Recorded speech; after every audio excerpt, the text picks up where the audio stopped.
Set Phasers, a highly illogical Star Trek podcast.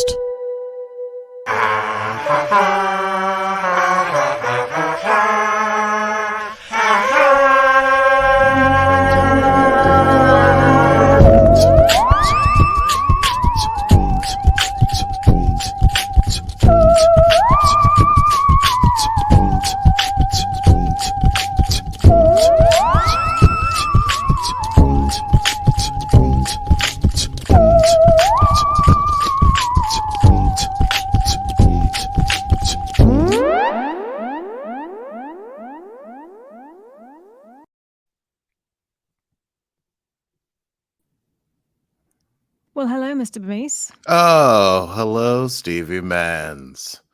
Where am I? Where are you? I don't know. Somewhere in Canada. I'm just glad that the internet works and I'm allowed to podcast from here. Yeah, I remember this time last year, you were podcasting from green rooms, sometimes store cupboards. Yikes. Yes.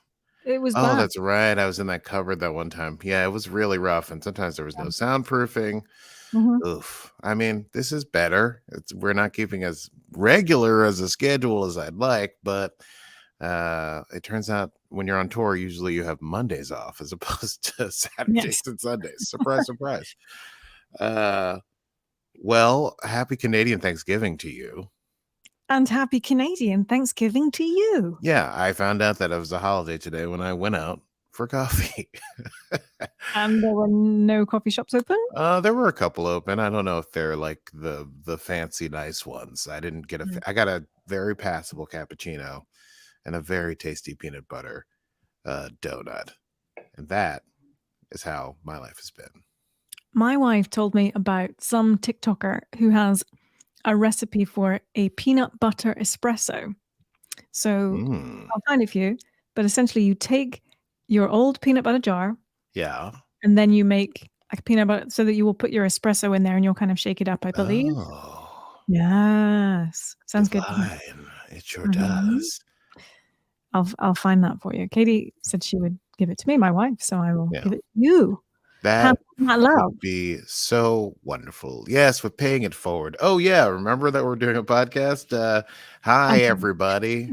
It's not just me and Stevie. A cooking show. We're not just talking. Hello, I'm Julia Child. And I'm James Mason. And you're listening to Set Phasers, a highly illogical Star Trek podcast. Today's stardate is stardate. I wrote it too quick. It's stardate 3371010.4. And we're talking about Lower Decks coming into the closing stretch here, episode 7, of season 3, entitled "A Mathematically Perfect Redemption," which Stevie saw before me, and you said that Mike McMahon was high. Is that yeah? That sounds like something I would that's say. The quote. Yep, I certainly thought he was on something. I have no idea what happened at all. It's a very weird episode. I kind of like these weird side character episodes, but I was like, this is very strange. Maybe it's just setting something up for the future. Anyway, very strange episode. I don't know how I'm going to run it down except to just tell you what happened. But before we get into that, we got to talk about Patreon. Are you missing Star Trek watch parties in your life? You're taking a pause now before you do it. Okay, I see. I'm trying. Are you missing Star Trek themed cocktails in your life? Are you missing cooking shows with Aki? Well, you can get all that and more at patreon.com/setphasers, where we will give you all of that behind the scenes access and fun as part of your membership. Join us now at patreon.com/setphasers. I'm rarely outdone for silliness, but you're really trying to take the cake here. It's taken 2 years to find this. No, I've got it down. Okay, I listen. I'm loving it. I think this is a segment people are going to be screaming for. Where's the Patreon questions part of the show? Okay, well, I have nothing to add to that. So let's just run it down. It's time to run it down. Can you run it down for me? What just happened? Can you run it down for me? Yeah, it's mathematically perfect redemption. I kind of had an idea where this was headed because we all remember our favorite exocomp, Peanut Hamper, who I always want to call Peanut Butter. But Peanut Hamper had a mathematically perfect name as a sentient, non-biological exocomp. There's a bit of a last time on Lower Decks, or previously, really, on Lower Decks. You may remember that Peanut Hamper did not help save the crew when they were fighting against the Packlets at the end of season 1, 2. That sounds about right. I think it's season 1. So it must have been 1. Yeah, that's right, because it's when Shax died and everything.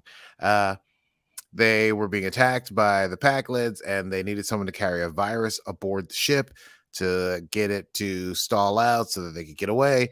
And Peanut Hamper could have done it, but she was like, no thanks, not going to carry the virus. And they were like, what about the needs of the many and the needs of one? And she was like, I'm out of here, and beams away. And decides to, and so we see what happens.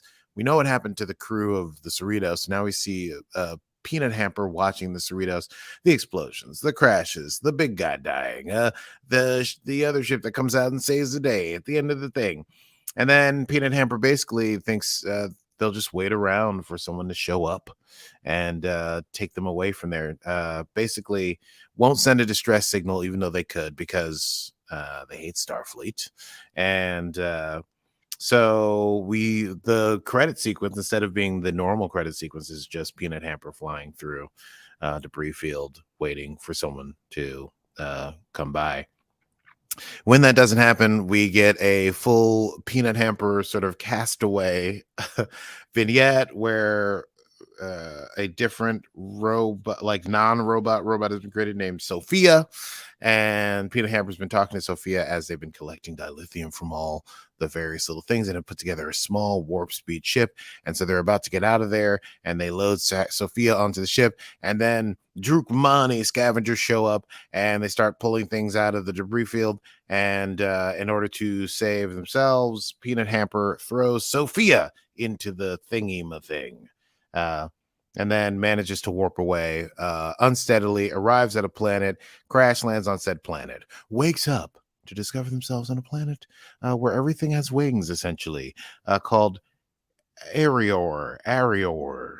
And they were found by the leader of the village named Kaltoris, who welcomes Peanut Hamper and says, we've been waiting for you all this time. And so Peanut Hamper meets the villagers, and some of them are like, this is what the ancestors warned us about.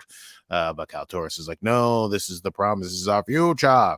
And then we meet Kaltoris' son, Rada, this is a archetypal sort of pre-warp Star Trek romance situation. He's just the most strapping young noble lad of the bird people, and he will soon be the leader of his village. But Kaltoris orders him to show Peanut Hamper the ways of their people. And at first he balks at this. He says, I will not be seen messing around with some machine.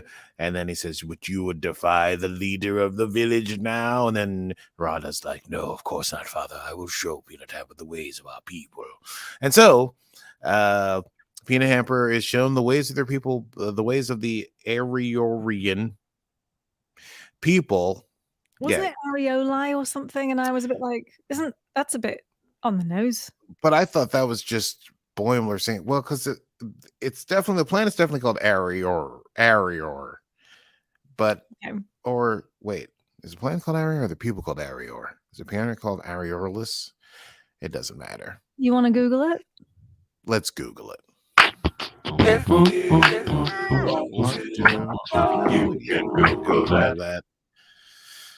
Okay, it's a what do you call it, where people meet at noon in the field and they have to fight, and it's at dusk. Who's got the fastest gun in the West? It's probably not going to be me because I'm using my phone on Canadian internet that I'm not sure I'm allowed to use. Hold on. Wait. No, I got this. I got a episode list. Season 3, episode 7, man. What? Oh, store locator. No. Oh, it's an ad. Nope. You're not going to beat me. Titan. Act one. Stress cause uncharted planet Kator's of Ariore. Okay, I stand corrected. Thank you. Yeah, where does the areolas thing come in? Is that just Boimler being an idiot? Maybe. I think so. I swear I heard it. He definitely Boimler says it. Ariore. Maybe the Ariore are the people and the planet is Areolus. In any case, where was I? Oh yeah. Peanut Hamper's pretty super bored with this pre-warp civilization and is getting the usual "come, let me show you something, Peanut Hamper" kind of noble, air quotes, savage civilization. Rada takes Peanut Hamper out. They see a sky snake, which Peanut Hamper points out is a very stupid name for on a planet where everything flies. It should just be called the snake. But then the sky snake attacks Kaltoris, and Kaltoris is dying, and they rush over, and there's the usual noble speech.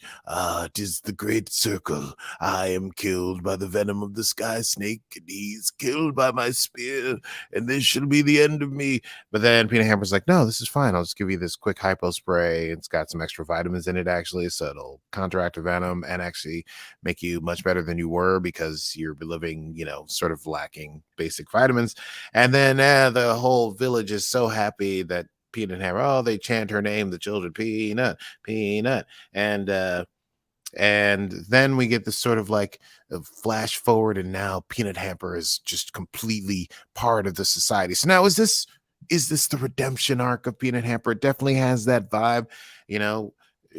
They're going by and they're checking on like, "Hey, buddy," and and know everybody, and Rada's definitely giving them longing looks as they interact so well with the chicklings. I don't know what you call baby birds. I'm sure there's a word for it. I probably do know. Ducklings. Baby chicks. It is chicks, not chicklings. I think you're mixing chicks and ducklings. Chicklings. I'm gonna go with chicklings. Strawberries. And yes. So they have that typical arc there when Rada and Peanut Hamper are going to fall for each other. He says, "Let me take you somewhere and show you something." And they fly, and he sings to her in his voice. And they go to look at a sunset or something. I forget what it is. And then there's a whole, you belong here. And then he's like, "You've treated everyone on this planet but one." And the Peanut Hamper's like, "Maybe we should start with the physical. Bow, chicka, wow, wow." And then they do a weird thing by a waterfall, which I assume is some sort of coital act. And then I should have counted the number of times that Rada says, "I want to show you something," because then he once again says, "I want to show you something."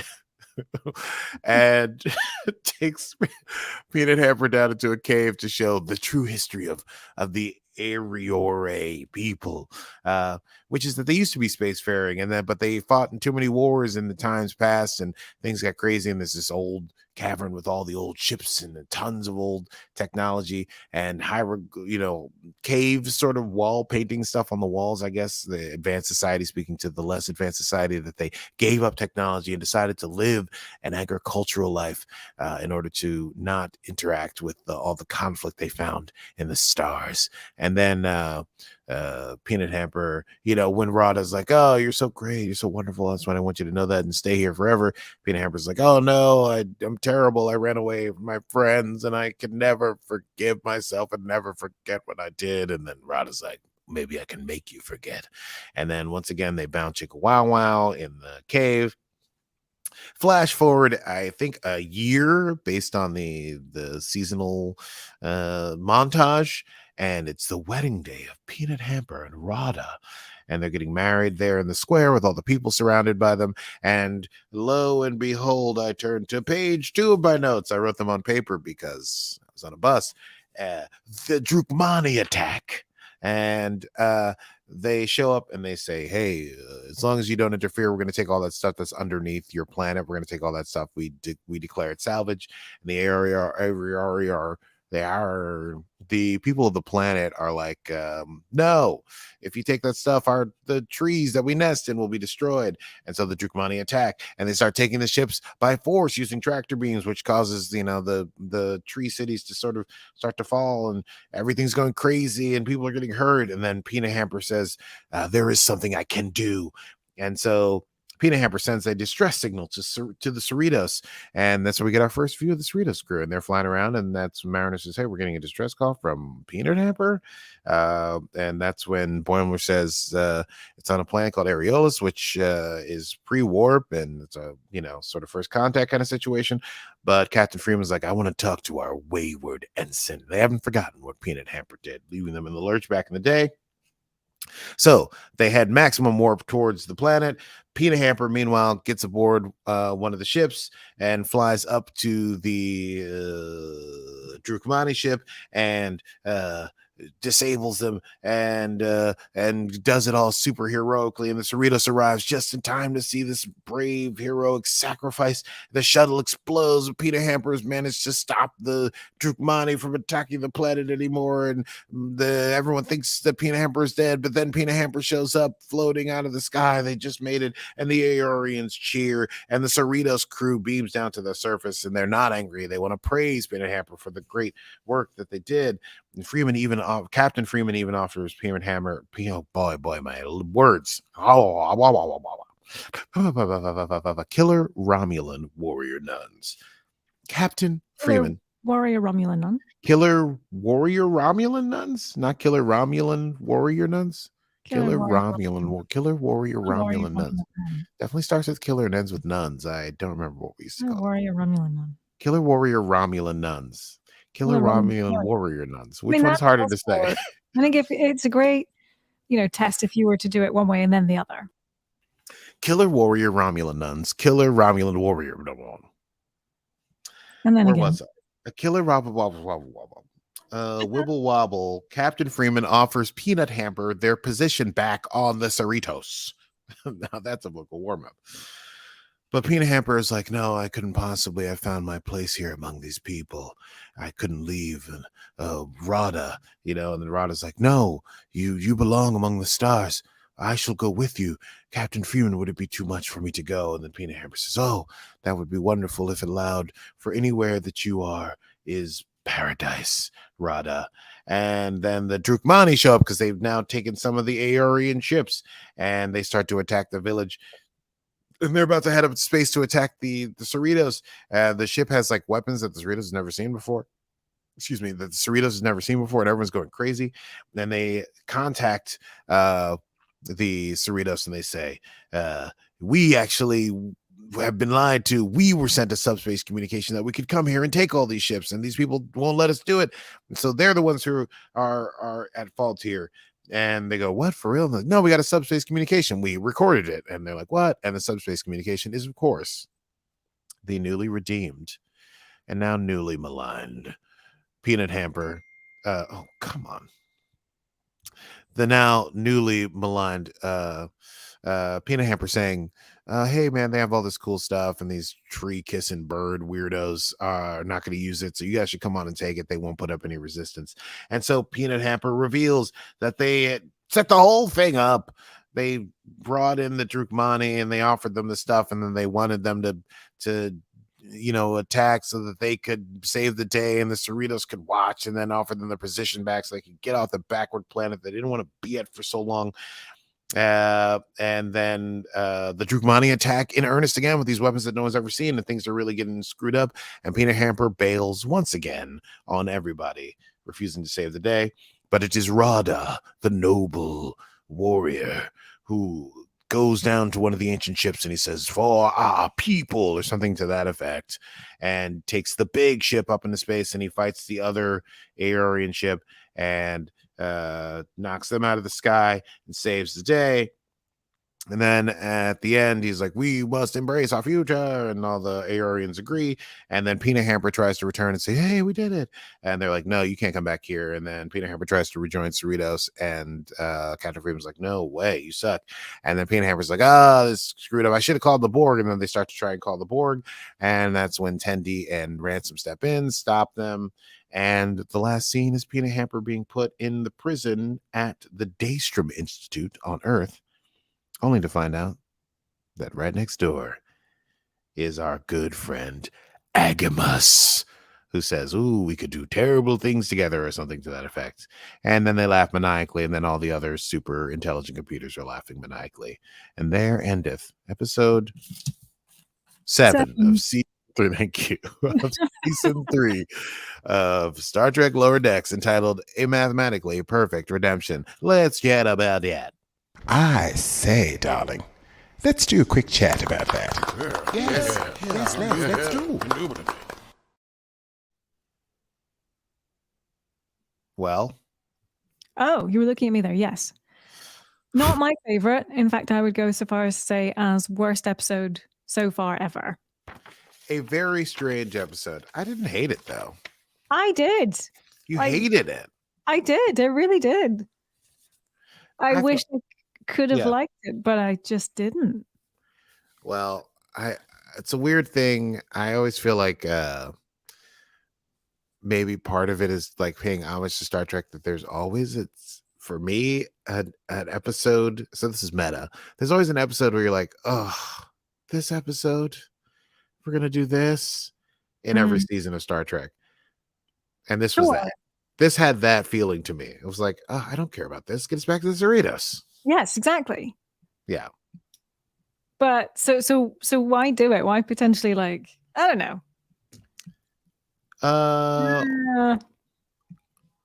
I mean, Star Trek original Yeah.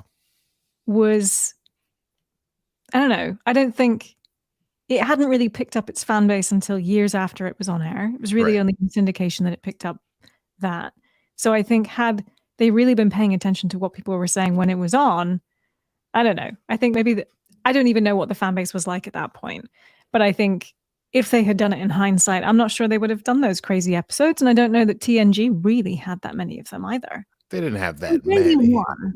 It was maybe that one where Picard, and that's a really loved episode, the one where he went down and learned the flute and died and whatever. Yeah, but that was a beautiful episode. I'm thinking more What episodes. episode? Yeah, the Way Forward. What's that one called? The Flute Happy Towns. I can never remember the names of TNG episodes. There's too many of them. The Wankel Dinkle Snort. No, I think that there's like episodes where you're like, "Oh, we're gonna go to, Kronos, and who cares?" It's like, there'll be a legal battle on Kronos for Worf's the honor of the House of Mog, which, like, in the long run, I'm thinking about back in the day when you had to watch it once a week, and you're like, "All right, gonna watch Star Trek TNG. It's gonna be a great ep." And then they're like, "And you're not hanging out with your friends this episode. Worf's gonna go fight to his brother for ownership of the house," and you're like, "What the Fair. no?" So that had that vibe for me, but I guess I also thought maybe they were trying to set up like a Agamus supercomputer jailbreak thing. Yeah. I just But it wish was- there had been more of a subplot than the actual full-on plot where you never saw any of the other characters until 5 minutes before the end. Yeah. It was very silly. It was a silly episode, but Yeah. it's a 30-minute cartoon. They can only do so much. Yeah, but there were no B, no CB plot. But I've looked ahead at what the next episode is called. Oh, So you I have? know that we're getting right back. Yeah, for once, I know what the next episode is called at the time of taping. And it looks like we're going to get right back into the thick of the shit. The thick of the shit? Sure. Yeah. Do you want to? Oh, we can go to next time. And That's for next time. But I'm just saying, I'm glad yeah, we're watching. Yeah, these episodes come out once a week. It's like it was back in the day. You can't binge them. So you're like, the episodes you don't like really are going to kick you in the teeth. Yeah. Well, I'll be honest. I don't have any Easter eggs because I was just like, there weren't really any. No, the only thing I caught was Peanut Hamper at the end says you're like the Agamas. No, before that. Oh god, it's such a deep cut, and I don't look up Easter eggs.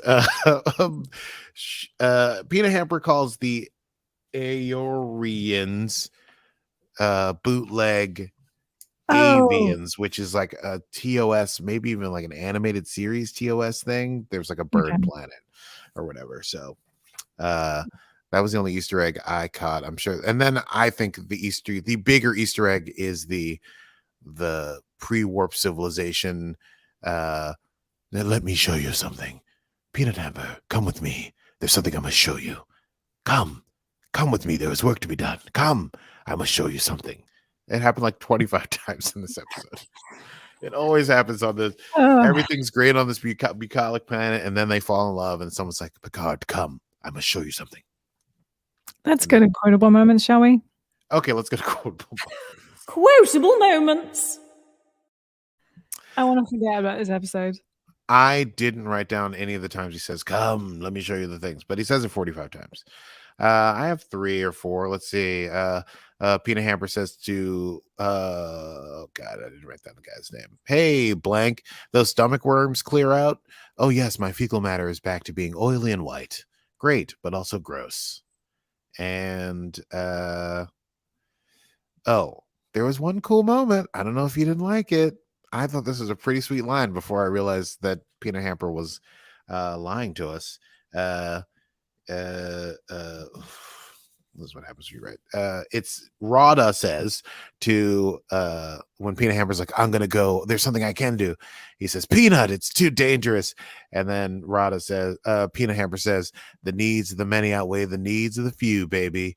And then Rada says, but you aren't even a few, you're just one. And then Peanut Hamper says, no, I'm Starfleet. No, you don't like that? All right. That's a pretty good line. It's too bad it was bullshit, but it was a pretty sweet moment. I was like, hey, Peanut Hamper fully gets it. That line was on a mathematically perfect redemption. Ha! As far as it goes. Yeah. And then, Agama says we can do things together. That stings. Oh, look at you, Stamets. Yeah. Well, are you going to hit some news now? Yes, I am. Okay, fine. Go to the news. News from around the galaxy.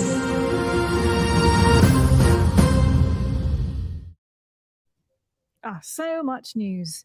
Aki, we sadly missed New York City Comic Con. I know. Because I didn't get tickets this year. And then they announced that the entire TNG cast was reuniting for the first time in like 30 years. Yeah. Then, of course, I couldn't get tickets. Yeah. So I was very upset. Anyway, there was just lots and lots of Star Trek news.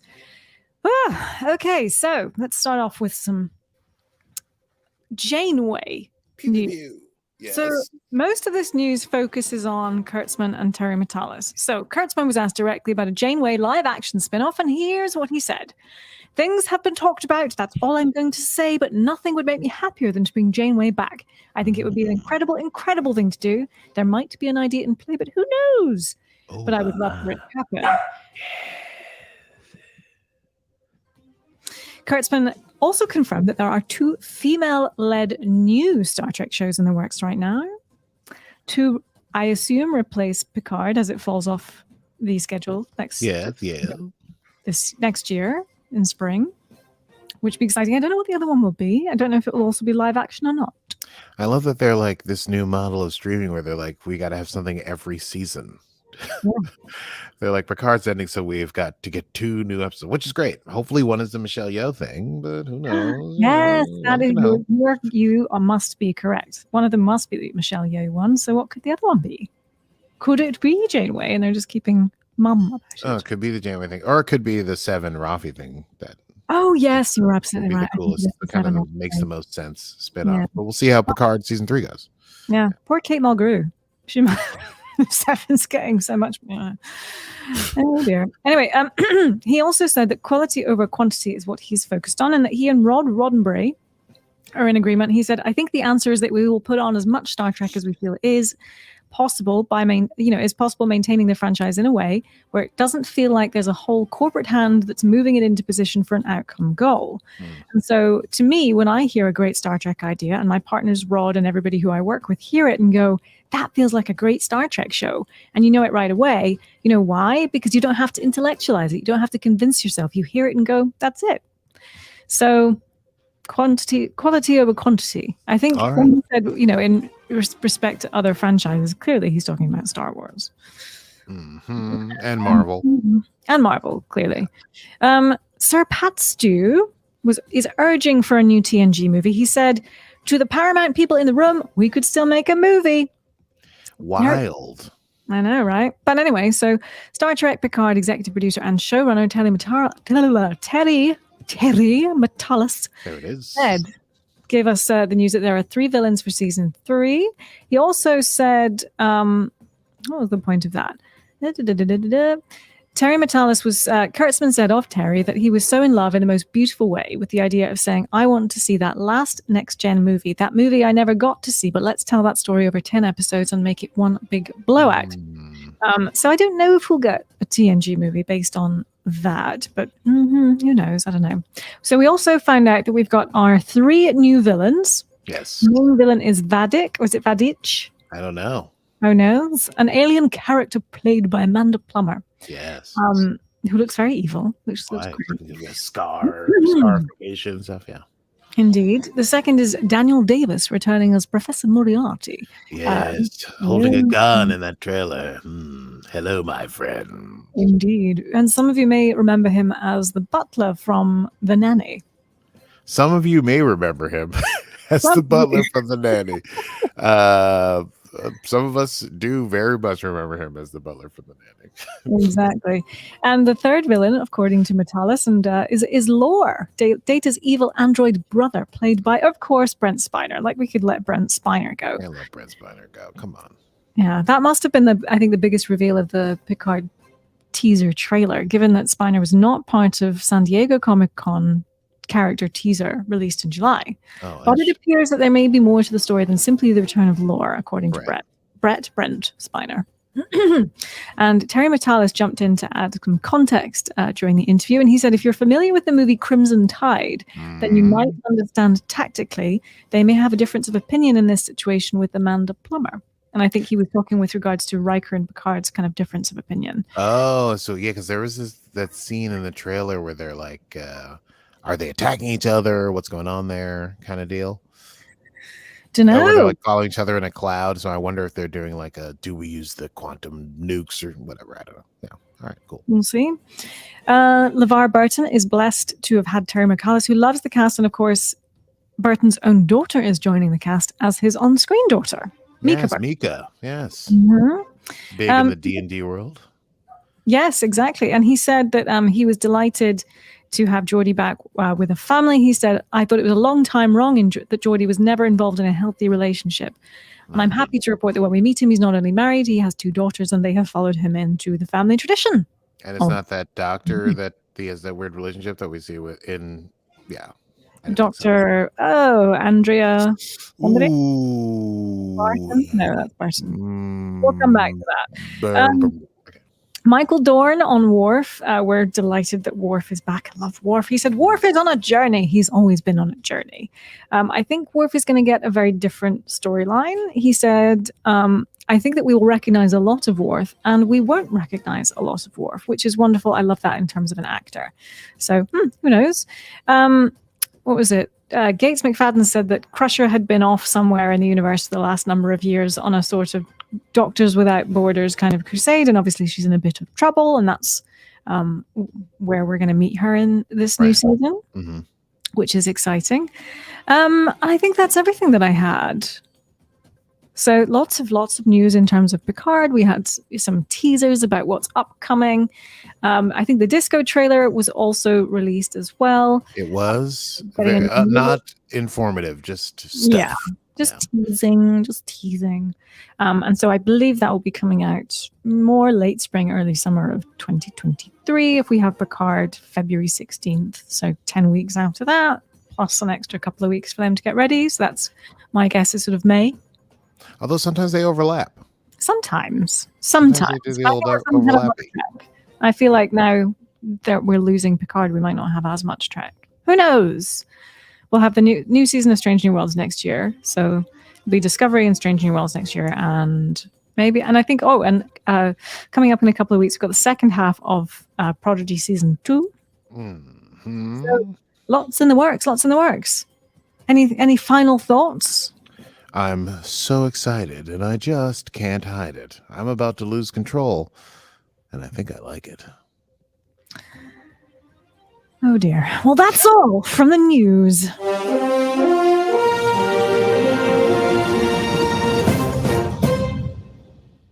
Shall we move on to next time? We go to next time. Next time on Set Phasers. Yeah, that's right. Next time on Set Phasers, we're talking about episode 8 of season 3 of Star Trek Lower Decks, entitled Crisis Point 2. What? Yes, Crisis Point 2 Paradoxus. Yes. I wrote, you could tell I wrote Crisis Point 2 Redemption Paradoxus. That's not right. I just got confused. Yes, if you liked what you heard on today's episode, please find more of our episodes wherever you get your podcasts from. We've got dozens and dozens of episodes about Picard, Discovery, Lower Decks, something Strange New Worlds, and other things I'm probably forgetting as well. So you can find us wherever you get your podcasts, and please, rate and subscribe if you can. That would be great. Please do. And of course, as you know, you can follow us on patreon.com/phasers for more cooking shows, more behind the scenes access, watch parties and the like. Patreon.com/phasers. Also, Set Phasers podcast on our socials and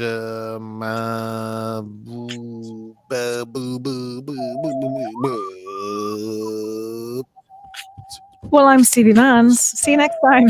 Wait, and I'm